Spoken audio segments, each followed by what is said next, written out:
야심한 시간, 학원을 마친 해리는 지친 몸을 이끌고 집으로 돌아가기 위해 심야버스를 기다리고 있습니다. 잠깐 졸았나 기다리던 버스가 눈앞에 도착했고 버스에 올라탄 그녀는 흠칫 놀라게 됩니다. 버스 안의 음침한 분위기와 왠지 모르게 냉랭한 표정의 승객들 때문이었습니다. 자리에 앉은 그녀가 눈을 감고 조용히 쉬고 있을 때 버스 안에서는 불규칙한 소음과 함께 낮은 웃음소리가 울립니다. 눈을 뜨고 고개를 돌린 해리는 쏘스라치게 놀라게 됩니다. 승객들이 끊임없이 웃으며 그녀에게 다가오고 있기 때문입니다. 숨이 막히는 공포, 어둠이 그녀를 완전히 감쌉니다. 스산한 달빛 아래 그녀가 버스라고 생각했던 그것은 상여차였습니다. 그 안에 갇힌 해리는 이제 망자들과 함께해야만 합니다. 그녀는 망자들의 일부가 되어 또 다른 희생자를 찾아다닙니다.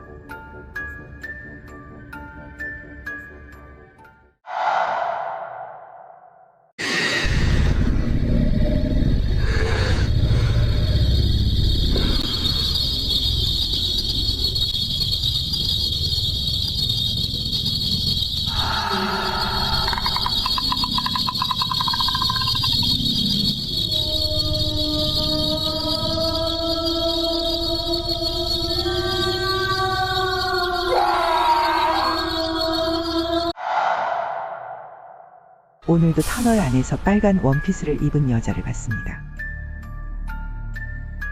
나는 매일 버스를 타고 경기도에서 서울로 출퇴근을 합니다. 그 버스는 구룡터널을 지나가는데 터널의 중간중간엔 화재나 재난사고의 위험에서 대피할 수 있는 비상 탈출구가 있죠.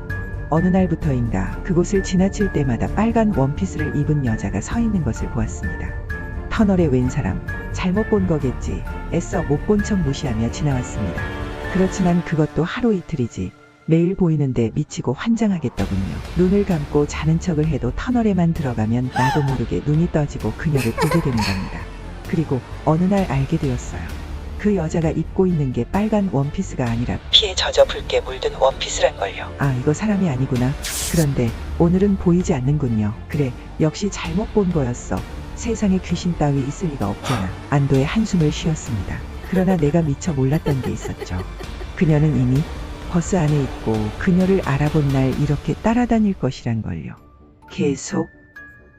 이 이야기가 흥미로웠으면 구독과 좋아요 부탁드릴게요. 깊은 산속 한 남자가 처녀 귀신에게 쫓기고 있습니다. 숲을 지나고 마을을 지나고 도시를 지나 바닷가에 이르기까지 계속된 추격전. 남자는 소리칩니다. 왜? 대체 왜 이러는 건데? 그리고 모래를 뿌리며 소리칩니다. 꺼지라고! 그때 고개를 치켜든 처녀 귀신이 입을 벌리자 그 안엔 날카로운 수많은 이빨들이 번뜩입니다. 소스라치게 놀라며 뒤돌아 다시 헐레벌떡 뛰는 남자.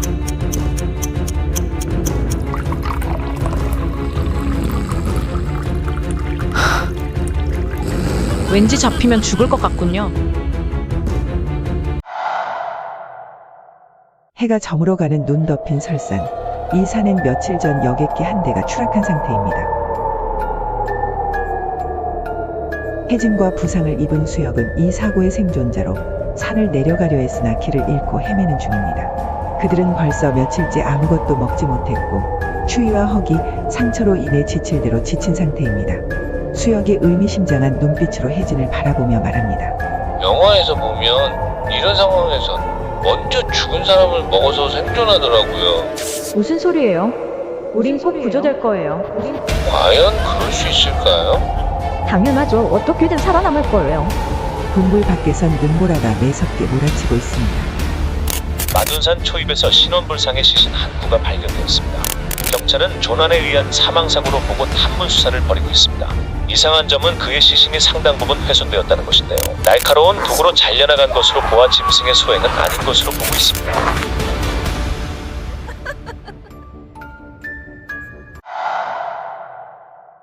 초자연적인 존재에 대해 탐구하는 유튜버 지만씨. 오늘은 인어가 나온다는 소문이 파다한 산책의 장호항으로 향하는 중입니다.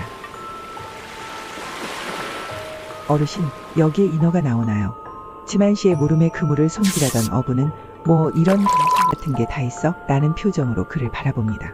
빈정상하긴 했지만 지만 씨는 꾸역꾸역 언덕을 기어올라 촬영 준비를 하고 해가 지길 기다렸어요. 곧 날이 어두워지고 보름달 빛이 해수면을 비출 때 드디어 수면에 무언가가 나타났죠. 망원 렌즈로 당겨보는 지만 씨, 그것은 파도에 조금씩 흔들리는 검은 무언가였습니다. 적의 인어가 만나 아리송한 기분이 이어질 때 그 무언가가 수면 위로 하나 둘씩 더 나타나기 시작했어요. 그리고 곧 허공을 가르며 어떤 소리들이 들려왔어요. 정확하지 않지만 그것은 인어의 노래라고도 생각할 수 있었죠. 아마 보통 평범한 사람이었다면 이 현상이 뭔가 정상이 아니라는 걸 눈치챘을 만하지만 초자연적인 존재, 특히 인어를 콕 집어 촬영하러 온 지만 씨에겐 논리적이고 이성적인 판단은 무리였습니다. 인어가 만나보다 뛸 듯이 기쁜 지만 씨, 카메라 셔터를 정신없이 눌러댑니다. 시간이 지나며 낮은 소음은 보다 구체적인 단어로 지만 씨의 귓가에 꽂힙니다. 그리고 그는 그게 무슨 소리인지 알게 되었어요. 낮은 노랫소리는 이 문장을 반복하고 있었습니다. 들어와. 그건 인어의 노랫소리 같은 게 아니었습니다. 물 위에 떠있는 수많은 귀신들이 그를 부르는 소리였죠. 필사적으로 달아나야 하는 타이밍. 그런데 지만 씨의 발이 떨어지질 않습니다. 아니, 본인의 의지와 무관하게 절벽쪽으로 천천히 다가갑니다. 하지만 씨는 물귀신들에게 현혹된 걸까요? 그렇게 엄마가 하지 마라고 노래를 불렀는데 이럴 줄 알았으면 엄마 말 좀 잘 들을 걸. 아직 그럴싸한 연애도 한번 못 해봤는데. 그렇게 그는 한 발 바다를 향해 나아갑니다. 이제 지만 씨는 어떻게 될까요? 그는 이 상황을 벗어날 수 있을까요?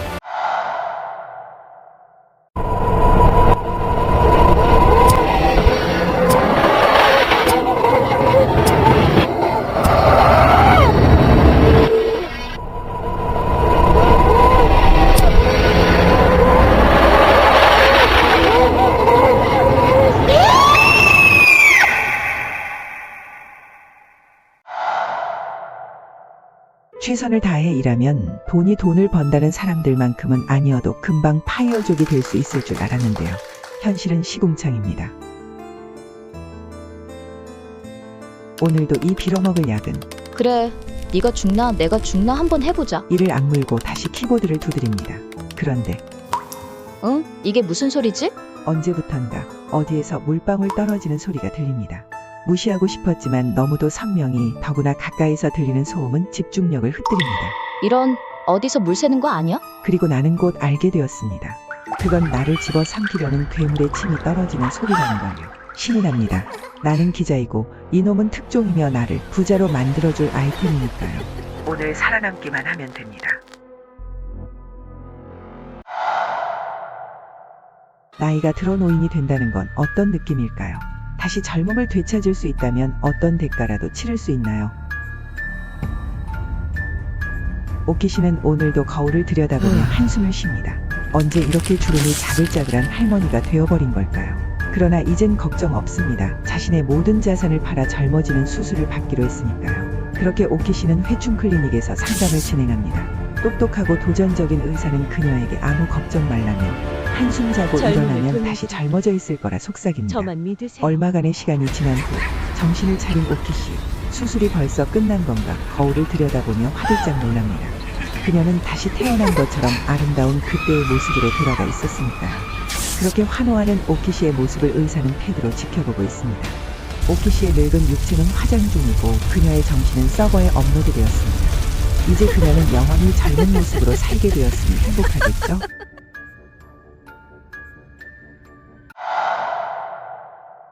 여러분은 도플갱어에 대해 들어본 적이 있으신가요? 낡은 거울 하나가 저를 부르는 것만 같았어요. 그래서 집으로 업어왔죠. 나는 최면이 걸린 듯 한동안 거울을 들여다봤어요. 그런데 거울 속에 나와 현실의 내 동작에 차이가 있다는 걸 깨달았어요. 뭔가 언밸런스한 느낌. 혼란스러워진 나는 뒤를 돌아보았지만 아무도 없었습니다.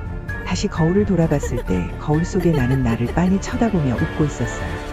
그 순간 거울이 깨지더니 거울 속에 내가 나를 밀치면서 나왔습니다.